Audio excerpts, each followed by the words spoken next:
నమస్తే, welcome to hmtv money matters. నేను మీ శిరీష.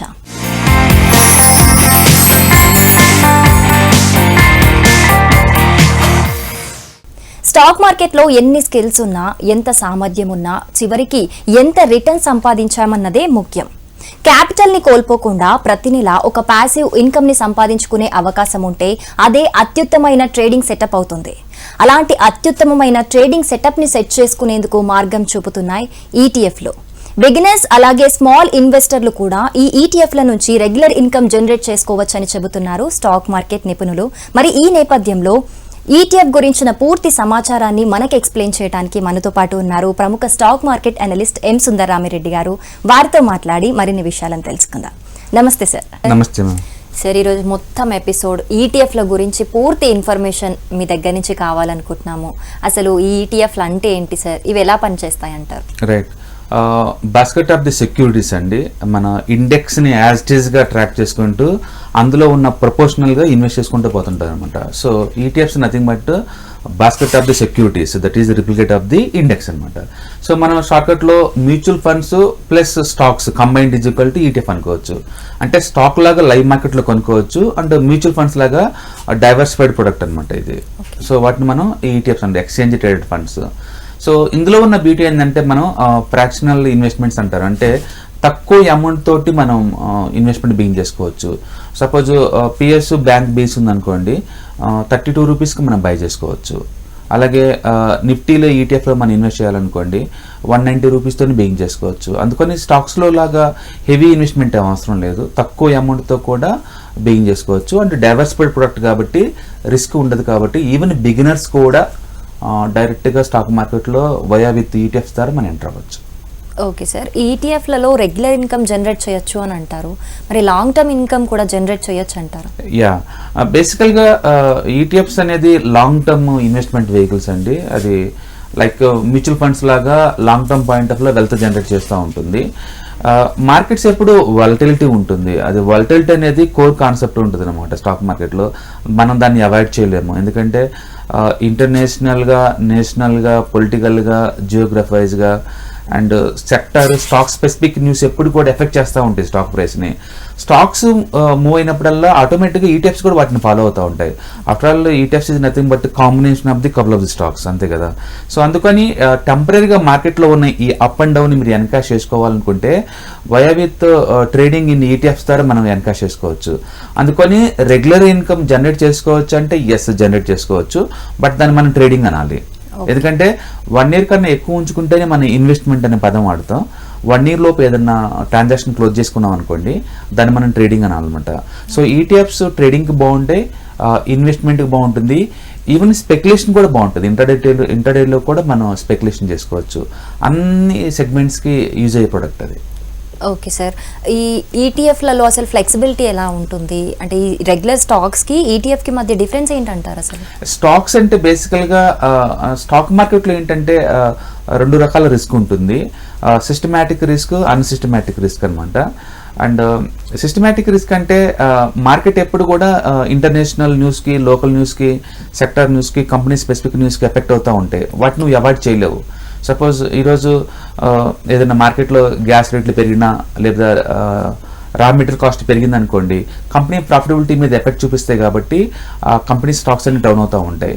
లేదా ఏదైనా గుడ్ న్యూస్ వచ్చింది అనుకోండి, ఆ న్యూస్ వల్ల ఏదైనా పాజిటివ్ ఫ్యాక్టర్స్ ట్రిగర్ అవుతున్నాయి అనుకోండి, ఆటోమేటిక్గా స్టాక్స్ మూవ్ అవుతూ ఉంటాయి. అంటే స్టాక్స్ టెంపరీగా అది రిస్క్ ఎక్కువ ఉంటుంది, దాన్ని అవాయిడ్ చేయలేము అనమాట ఒక ఓవరాల్ స్టాక్ మార్కెట్కి. లైక్ గోల్డ్ చూసాం అనుకోండి, స్టెబిలిటీ ఉంటుంది. గోల్డ్ డెఫినెట్గా 10% డౌన్ అవ్వదు, ఒక 1 year పాయింట్ ఆఫ్లో కూడా 10% డౌన్ అవ్వదు. అండ్ రియల్ ఎస్టేట్ ఉంది అనుకోండి, స్టెబిలిటీ ఉంటుంది, ఎవ్రీడే అటు ఇటు మూవ్ అవ్వదు టూ మచ్గా. ఓకే, బట్ స్టాక్ మార్కెట్స్ అలా కాదు, it's a volatility asset class. ప్రతి నిమిషానికి ఎంతకంత మూవ్మెంట్ ఉంటుంది, అప్సైడ్ కావచ్చు, డౌన్ ట్రెండ్ కావచ్చు. ఆ రిస్క్ నువ్వు అవాయిడ్ చేయలేవు. సో దాన్ని ఏమంటారు? సిస్టమాటిక్ రిస్క్ అంటారు. అన్సిస్టమాటిక్ రిస్క్ అంటే ఒకే స్టాక్ తీసుకున్నాం అనుకోండి, బ్యాడ్ న్యూస్, గుడ్ న్యూస్ రావచ్చు, ఎఫెక్ట్ అవ్వచ్చు. కపుల్ ఆఫ్ స్టాక్స్ తీసుకున్నాం అనుకోండి, ఆటోమేటిక్గా సింగిల్ స్టాక్స్లో ఉన్న బ్యాడ్నెస్, గుడ్నెస్ రెండింటిని డిస్కౌంట్ చేసుకుంటూ పోతుంది అనమాట. అందుకని ఒక బాస్కెట్ ఆఫ్ ది సెక్యూరిటీస్ మనం తీసుకున్నప్పుడు న్యాచురల్ రిస్క్ తగ్గించుకోవచ్చు. దాన్ని మనం డైవర్సిఫికేషన్ అంటారు. అంటే సింగిల్ స్టాక్స్ తీసుకున్నప్పుడు ఉన్న రిస్క్ని మల్టిపుల్ స్టాక్స్లో ఇన్వెస్ట్ చేయడం ద్వారా రిస్క్ని మినిమైజ్ చేసుకోవచ్చు అనమాట. సో మనం ETFs is equal to basket of the securities కాబట్టి ఆటోమేటిక్ రిస్క్ తగ్గుతుంది. అందుకని డెఫినెట్గా ఇండివిజువల్ స్టాక్స్తో పోల్చుకుంటే ఈటీఎఫ్స్ అనేది తక్కువ రిస్క్ ఉన్న ప్రొడక్ట్ అనమాట. అఫ్కోర్స్ రిటర్న్స్ కూడా తక్కువ ఉంటాయి ఇండివిజువల్ స్టాక్స్తో కంపేర్ చేసుకున్నప్పుడు. ఎందుకంటే individual stocks everyday +or- 2-3% move అవచ్చు. బట్ నిఫ్టీ ఎవ్రీడే అంత మూవ్ అవ్వదు, +or-1% మూవ్ అవుతుంది. అందుకని వాటితో పోల్చుకుంటే ఇది కన్జర్వేటివ్ ప్రొడక్ట్ అనుకోవచ్చు. ఓకే సార్, అసలు ఈ బెస్ట్ ఈటీఎఫ్లను ఎలా చూస్ చేసుకోవాలంటారు, డీటెయిల్గా చెప్తారా?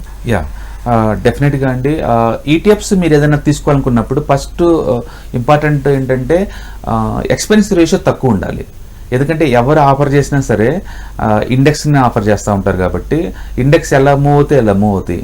అందుకని మ్యూచువల్ ఫండ్స్ లాగా ఇక్కడ ఫండ్ మేనేజర్ యొక్క పర్ఫార్మెన్స్ ఏముండదు ఇక్కడ. అందుకని ఇండెక్స్ని డైరెక్ట్ ట్రాక్ చేస్తూ ఉన్నాం ఇక్కడ.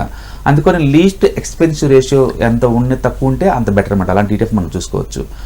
యూజువల్గా మ్యూచువల్ ఫండ్స్తో కంపేర్ చేసుకున్నప్పుడు ఈటీఎఫ్స్కి చాలా తక్కువ లో కాస్ట్ ప్రొడక్ట్స్ అనమాట. అవి ఎక్స్పెన్స్ రేషియో నీకు 0.05 0.1 అలా ఉంటుంది.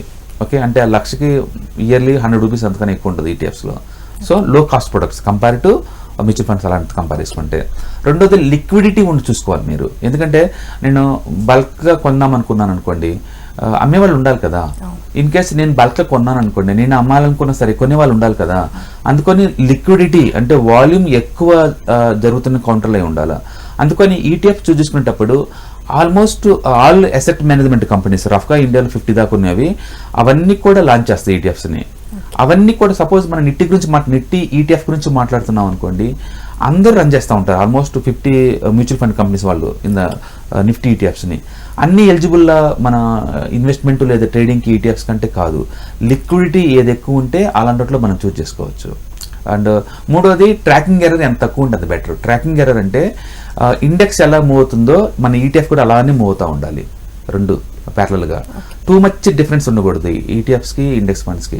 అందుకని ట్రాకింగ్ ఎర్రర్ తక్కువ ఉన్నట్టు మనం చూస్ చేసుకోవచ్చు. సో మనం ఏదైనా ఈటీఎఫ్ చూస్ చేసుకునేటప్పుడు tracking error, expense ratio and liquidity బాగుండాలి. ఈ 3 పారామీటర్లు చూసుకొని మనం చూస్ చేసుకోవాలి. ఓకే సార్, మరి ఇండెక్స్ ఫండ్స్ కి ఈటీఎఫ్లకి డిఫరెన్స్ ఏంటంటారు? Index funds exact like mutual funds అండి. అవి కూడా ఆఫ్ మార్కెట్లో అనుకుంటాం. మ్యూచువల్ ఫండ్స్ అయినా ఇండెక్స్ ఫండ్స్ అయినా మనం లైవ్ మార్కెట్లో కొనలేము, ఆఫ్లైన్ మార్కెట్లో కొనాలి. మీరు 2 o'clock లోపు మీరు ఆర్డర్ కనుక ఇస్తే అసెట్ మేనేజ్మెంట్ కంపెనీ వాళ్ళు ఈవినింగ్ కల్లా మీకు బై చేస్తారు. ఆ రోజు ఈవినింగ్ కల్లా బై చేస్తారు. మీకు డిమాట్ అకౌంట్, ట్రేడింగ్ అకౌంట్లు అవసరం లేదు, ఇండెక్స్ ఫండ్స్కి అవసరం లేదు. బట్ ఈటీఎఫ్స్కి అలా కాదు, మీకు ట్రేడింగ్ అకౌంట్ ఉండాలి అండ్ డిమాట్ అకౌంట్ ఉండాలి. సొంతంగా బై సెల్ చేసే ఆ నాలెడ్జ్ మీకు ఉండాలి.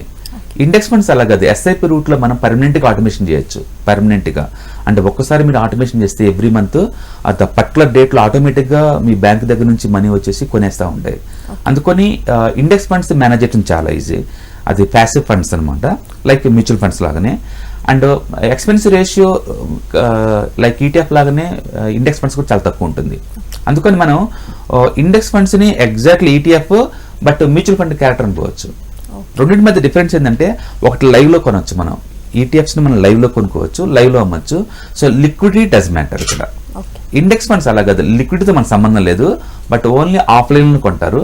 రెండు కూడా లో కాస్ట్ ప్రొడక్ట్స్ మ్యూచువల్ ఫండ్స్తో పోల్చుకుంటే, రెండు కూడా ప్యాసివ్ ఫండ్స్కే యూజ్ అవుతాయి అన్నమాట.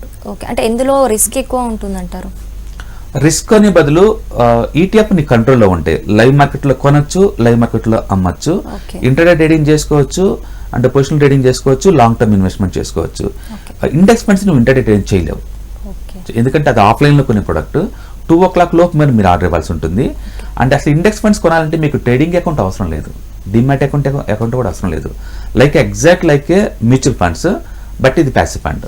ఎవరు దీన్ని మేనేజ్ చేయరు, లైక్ ఈటీఎఫ్ లాగా. అంటే ETF character exact like mutual fund మన ఇండెక్స్ అనుకోవచ్చు, ఇండెక్స్ ఫండ్స్ అనుకోవచ్చు.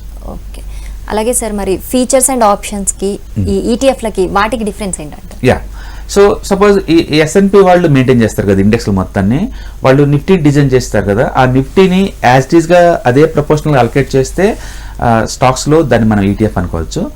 దాన్ని ఆఫ్లైన్ మార్కెట్లో కొంటే ఇండెక్స్ ఫండ్ అనుకోవచ్చు. దాన్ని మనం అంత లెవరేజ్ ప్రొడక్ట్లో వాడాలి అనుకుంటే మనం ఫ్యూచర్ కాంట్రాక్ట్స్ లాగా, ఆప్షన్ కాంట్రాక్ట్ లాగా వాడుకోవచ్చు నిఫ్టీని.